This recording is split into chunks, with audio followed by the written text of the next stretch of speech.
Hey, what's up YouTube? Jeremiah Hersey here from Pragmatic Works, and today we're going to be talking about how to connect directly into OneDrive through Power BI. Now, this was a request as I was in a hackathon. They were asking about how do I connect to OneDrive online so that way if it's updated in OneDrive, my Power BI file is updated as well. So there is no direct connector to OneDrive through Power BI, so we're going to use a workaround using the web connector. So let's go ahead and take a look at our data and see what we're working with. So here we are inside of my OneDrive account, and the file that I'm going to be looking at is the check-in details file right here.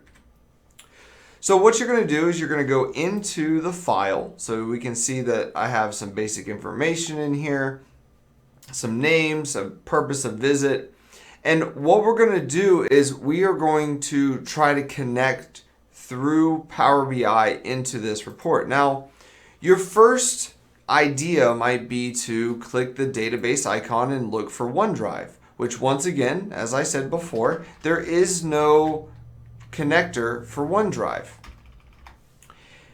The other thing that you might think of is because this is an Excel file that we could just connect into Power BI using the Excel connector. But once again, remember that this Excel workbook connector is for importing. Okay, bringing our data into the Power BI desktop inside the Power Query editor. What we want to do is we want to do a direct connection into our OneDrive file. So in order to do that, we're going to be using the web connector. So we're going to be using the web connector here. So first things first is we need to get the file path. Okay, so we need to get the file path for that Excel worksheet. All right, so what I'm going to do is I'm going to go over to my OneDrive account. And what you're going to do is you're going to try to find the file path originally from inside of OneDrive. So if you click File and try to go to Info, you're not going to see a file path location or a way to copy out the file path. What you need to do is you need to open it in the desktop app. Okay, so you need to open this file in the desktop app. So I'm going to go ahead and click on that. It's going to log you in, and then you're going to be brought inside of the desktop application. Same file, same information. But now when we go to File in the upper left-hand corner and go to Info, notice that I have the option to copy the file path.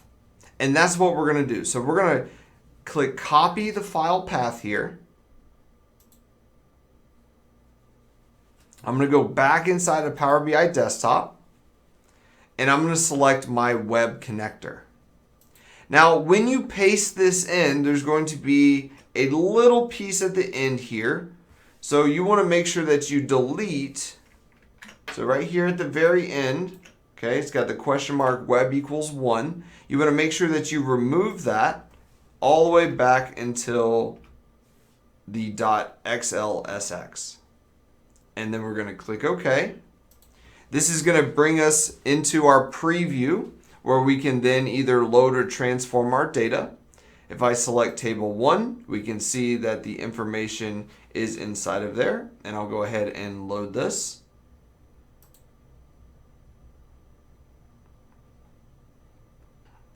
And I'll bring a table in just so we can verify the information that we're looking at here.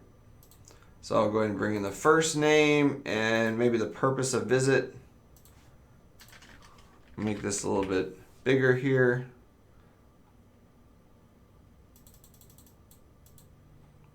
All right, so there is our 3 records. So what I'm going to do now is I'm going to go back over to where my desktop, where I have it open in the desktop, and I'm going to add some files here.